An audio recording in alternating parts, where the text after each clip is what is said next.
Hello friends, welcome you once again to the certificate course in Konkani proficiency. Myself, Dr. Rajay Pawar, and in this episode, I'll be again dealing with introduction to Konkani words, especially with reference to framing of words. In last part, we have learned about the types of nouns, the types of words with respect to Konkani language. In this episode, let me begin with again noun, but with reference to the gender part. Because Konkani or any Indian language is very much complicated with reference to the gender part of it, because it differs from language to language, it differs from part to part. In universal languages like English, the genders are not that complex, but in Konkani language, it is more complex. In any other Indian language also. In Konkani, the gender of noun means namache ling. Ling stands for gender. It's not the gender of that particular person or that place or thing. It's not the gender of the person. It's the gender of that particular noun, and hence it becomes more complex. For example, Rado is a Purushling. Rado stands for male buffalo in Konkani language. So we say to Rado. To, this prefix stands for Purushling, that is masculine gender. And Mas is a female buffalo. Mas stands for female buffalo. It is a Striling. Because since it is female, we call it Timas. We prefix it by T, which stands for feminine gender. But this is actually not with respect to the gender of that particular buffalo. It is with respect to noun. I'll have one more example. Mazar stands for cat. And cat has again both male and female. But in Konkani, we shall call it that Mazar, neither male nor female with respect to the gender of the noun, because it's neither masculine, it's not neither feminine. So Mazar here, the Mazar word is known as a neutral gender, neutral form of the gender. It is te. In Konkani, we call it alingi. Alingi. It's neither purushlingi nor strilingi. But whereas Mazar itself, the cat, actually has a particular gender, a male gender or a female gender. But the word Mazar will have another gender, not with respect to the gender of that particular cat. So that's why I told, in Konkani language or in any other Indian language, it's not the gender of that particular person or that particular thing, it's the gender of that particular noun. It may differ from the actual gender of that particular person. Certain few examples. Bebo. Now, this bebo stands for frog. Again, you must be seeing on your screen another word, bebki. Again stands for frog. And there is one more word, bebuk. All three are sounding similar, but has certain difference. This also stands for frog. But now this bebo is a masculine gender. Whereas frog, in frog particular that category, there will be male and female. But the bebo, being a male and female, as a noun, we call it masculine. To bebo. But bebki, we will not call to. Again, in bebki, there is a male and female. But that particular noun, that naam, bebki, is known as ती बेपकी, that is feminine gender. Same is with respect to bebuk. We call it a neutral form of the gender, that is te, alingi, neither purushlingi nor strilingi. But there are male and female categories in bebuk also. So how come this gender changes with respect to bebo, bebki and bebuk? It differs from size to size. So bebo stands for a bigger size of the frog. We call it masculine. The medium-sized frog will be known as T bebki, that is feminine gender, and a very small-sized frog will be called as Te bebuk, that is alingi. So in Konkani language, the noun and the gender are not based on the actual gender of that particular thing or person. It differs from noun to noun. It differs from size to size. Similarly, harso, it stands for mirror, harso. And there is another word, harshi. So harso is purushlingi. It is masculine gender, to harso. And harshi is feminine gender, that is ti harshi. But still both are mirrors. But how come these changes are there with respect to the gender, deciding the particular gender of that particular word, particular noun? Harso will be to and harshi will be ti. It basically differs from size to size. So harso is a big mirror and harshi is a small mirror. Friends, again, few more examples with respect to purushlingi and strilingi words, nouns especially in Konkani language. Ajo is a grandfather and Aji is a grandmother. Mama, uncle, mami, auntie. Kaka again is for paternal uncle, and Kaki is wife of that particular paternal uncle, Kaki, auntie. Cholo and Chali is used for a boy and a girl, or a child, male child and female child. Mauso is mother's sister's husband, is the maternal uncle. Mauso and Maushi. Mevno and Mevni. They are, Mevno is a brother-in-law and Mevni is sister-in-law. So these words, now you must be familiar how the words are framed, or the formation of the word take place with respect to certain relations. It is with Strilingi, it is ending with E suffix, E vowel, that is Aji, Mami, Kaki, Chali, Maushi, Mevni, Bhachi. Bhachi stands for niece.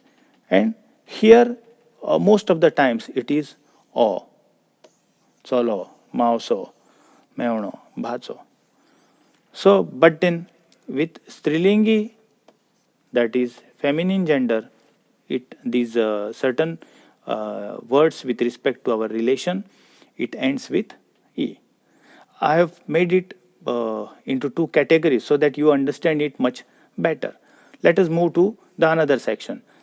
Here there are certain words which has no particular norm as such with respect to Purushlingi and Strilingi, how that particular word will be ending with the particular vowel. There is no particular norm as such. So Zawai will be not Zawai. There is a totally different word, soon. So Zawai is a son-in-law and soon is daughter-in-law. So Navra, here there is a typing mistake. Just it should be written as this. Instead of va, by mistake, it has become va. It is na, Navra. Navra and Vakal, bride and groom. Mau and Mai. So they are the mother, father of your wife. Bhav and Bain, again brother and sister. Ghov, Bail. Bapui and Avai. So friends, in Konkani, With Indian language, the form of the language differs from dialect, form of the word differs from dialect to dialect also. We have n number of dialects in India. Every language has got dialects with respect to place, with respect to the caste of the speakers, with respect to the religion of the speaker. So similarly here Bapui stands for father and Avai stands for mother. But in certain dialects it is Pai and Mai, meaning same things. So Bapui or Pai and Avai or Mai. So Pai Mai sounds more musical. Put and Do, son and daughter. So these are the masculine and feminine words, how they are formed in Konkani language with respect to certain relations. Let us move to another bunch of words.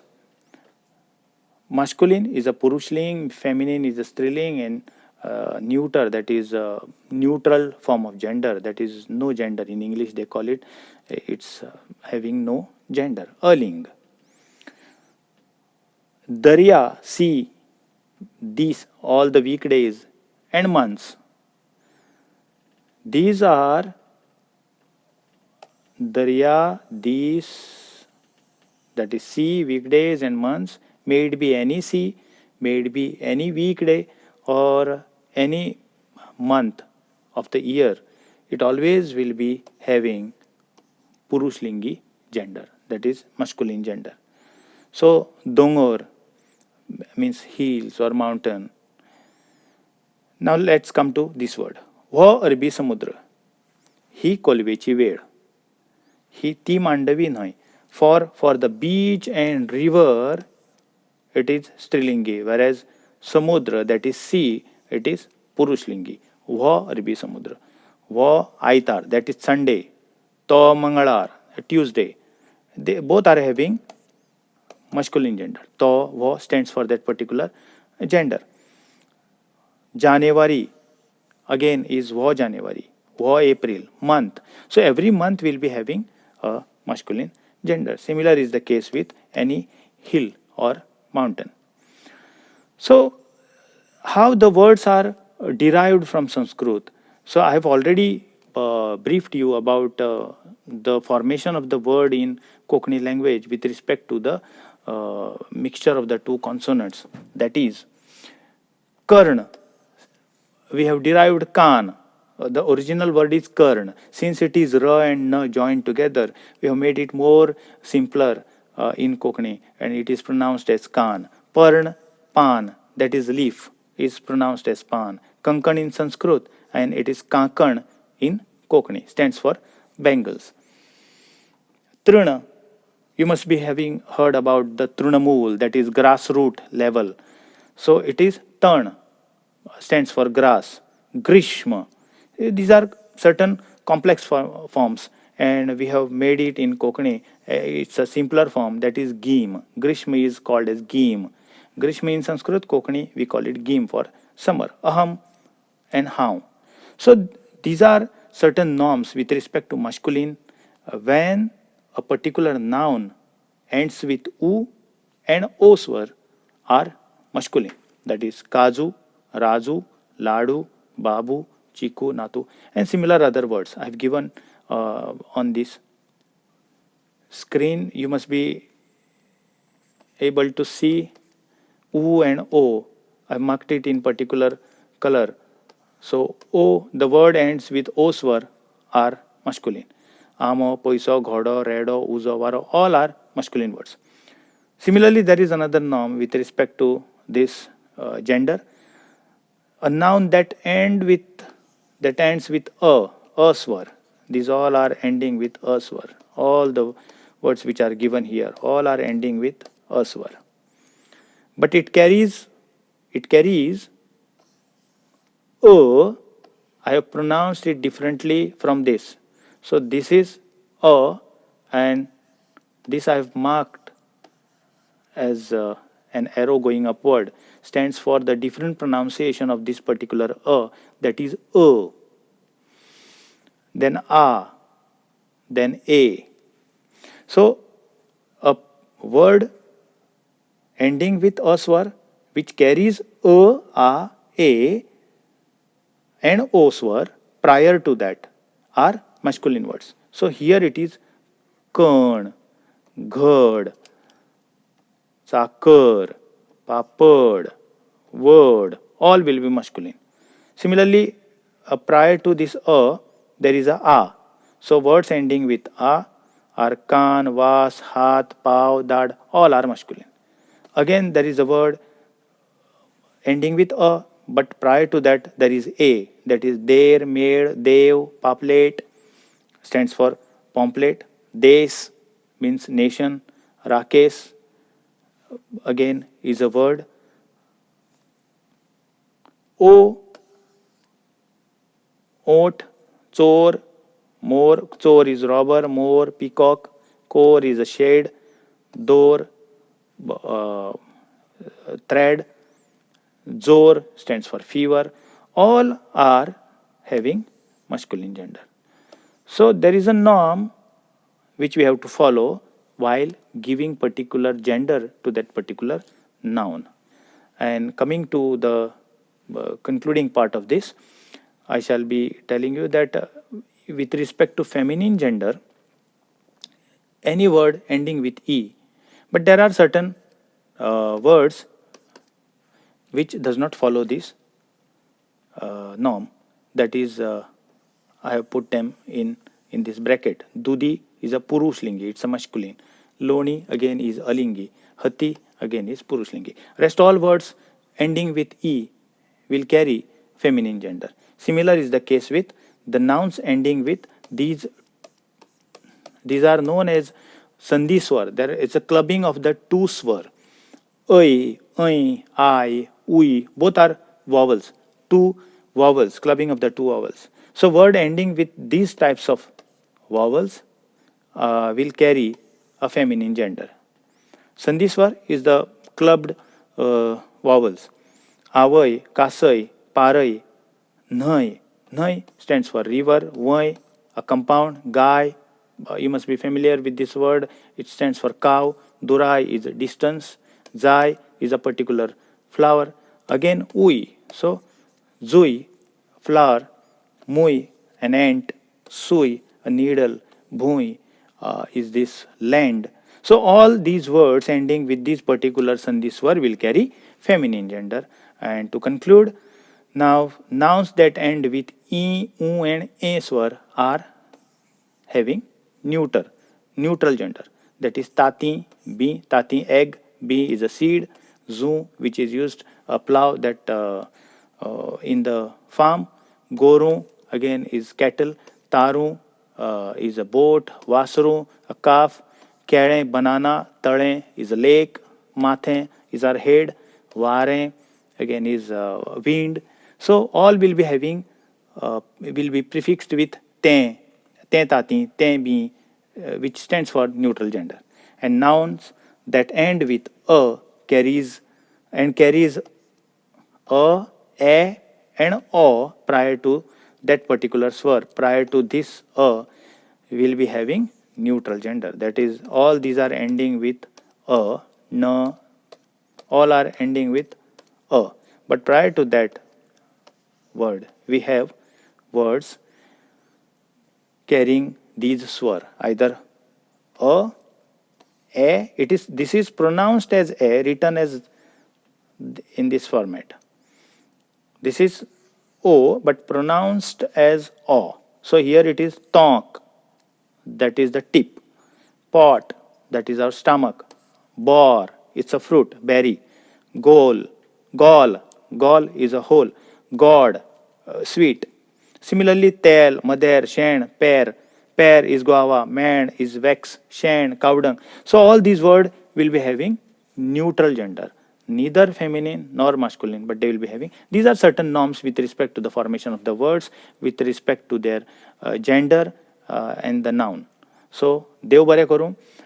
In next episode, we'll be learning more about the other forms of the words in Konkani, especially the Visheshan, the adjectives, the verbs, Kriya Pad. Till then, bye. Thank you. Dev bare karo.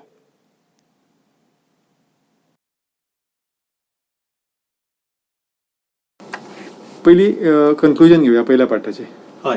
आणि मागीर pause घेऊन परत starting करूया. Starts. So these are certain examples with respect to nouns. Friends, we'll sum up today here. Remaining part of the noun and its gender will continue in the next episode. Till then, goodbye. Take care. Okay sir. दुसऱ्याचं start कर. आता दुसऱ्याचं start कर. Continue जाऊन या. Starts. Welcome friends. Again we are meeting on this particular episode with respect to the formation of words in Konkani. In last episode we have learnt a part of these nouns and genders. Again we will continue. We'll start with this noun with respect to the gender part of it in Konkani language. The formation of words with respect to the gender part. Because noun carries an important role in any language. So if we mix the genders, then again we'll be landing into problem, and some people will take it as an insult of the language. Okay friends, we'll start with this. We'll continue with this noun and gender part.